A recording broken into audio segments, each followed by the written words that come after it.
We will go live from some of those areas tonight, but first we do have that breaking news that we've been bringing you throughout the 5 o'clock hour. This brand new explosion and a fire burning as we speak at the Arkema plant in Crosby. That's the plant that lost power after Harvey flooding. Let's get right to Brandon Walker. He is near the Arkema plant with a report for us. Brandon?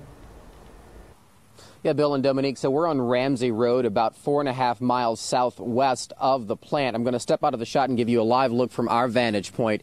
You can see that plume of black smoke billowing into the air. In fact, you can see it from miles and miles away. We were driving in on Crosby Freeway some minutes ago, and we could see that tower of smoke, as I described it in a Twitter post, billowing into the air there. Now, there have been concerns all week about this plant and fires yesterday, of course.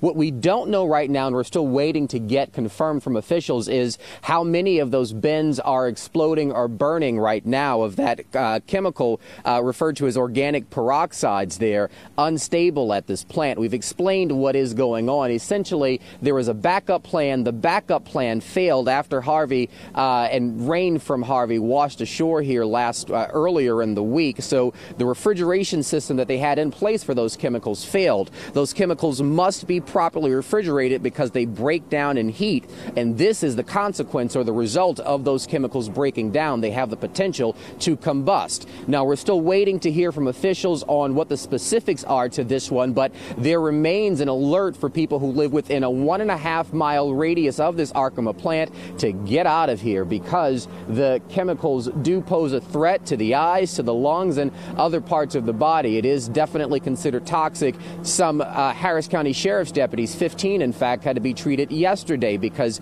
after tending to this situation yesterday, breathing in those chemicals didn't bode so well for them. Officials telling us that they are still being monitored right now. But again, on the ground, some 4.5 miles southwest of the Arkema plant, you can see a very impressive tower of smoke billowing into the air as it is confirmed that there is a fire and explosions that we can see from video from Sky 2 above this place. But what we don't know is how many of the 8 bins still there on that plant are burning right now. So what we're going to try to do is get an update from officials on this one, including fire officials, on what the attack plan is right now. I know that other reports suggested that the best bet for this, because of the instability regarding the heat, was to let these chemicals, whatever remained of them, to burn. We're not sure if that's what's happening right now, and that's why you see the fire. Likely that is the case, but we're going to try to get that confirmed and bring you another live update as soon as possible. Bill and Dominique, back to you. Brandon, before you go, they say this chemical burning, this organic peroxide, is an eye and a lung irritant. You're not that far away.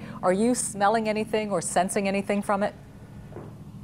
Well, I can't smell anything now, Dominique, but we've only been here some 10 minutes, and again, we're a good 4.5 miles away. The alarm that they sounded was for residents who lived within a 1.5 mile radius of the facility, so perhaps we are still far away enough not to witness any of those physical symptoms as a result of breathing this, but that also depends on wind flow. As you can see, it is blowing in a direction opposite to where we are, and so that's going to have an effect on what we're breathing here right now as well. And there's also the possibility this will continue. The officials there, as of yesterday, when we first started seeing these fires and explosions, said that there will be more continuous popping sounds. So we are expecting this to continue, could go through the night.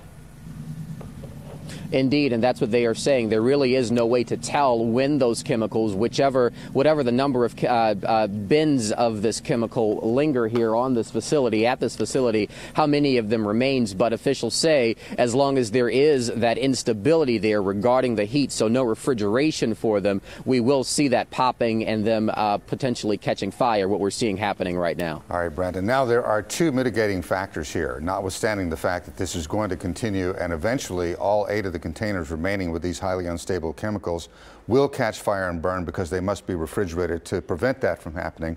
Mitigating factors are, number one, there is no danger to anybody who lives in the area because the smoke from this, while being acrid compared to a campfire, it's not deadly.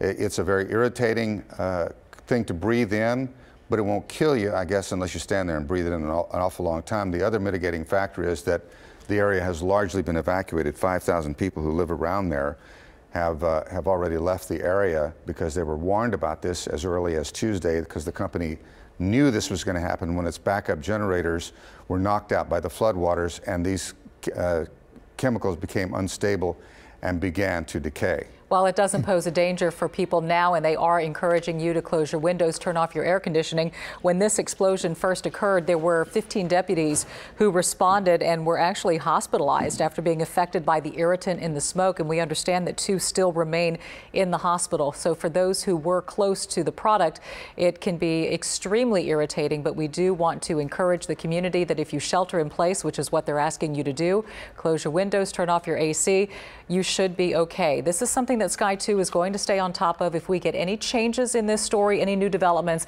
we will cut in with that immediately.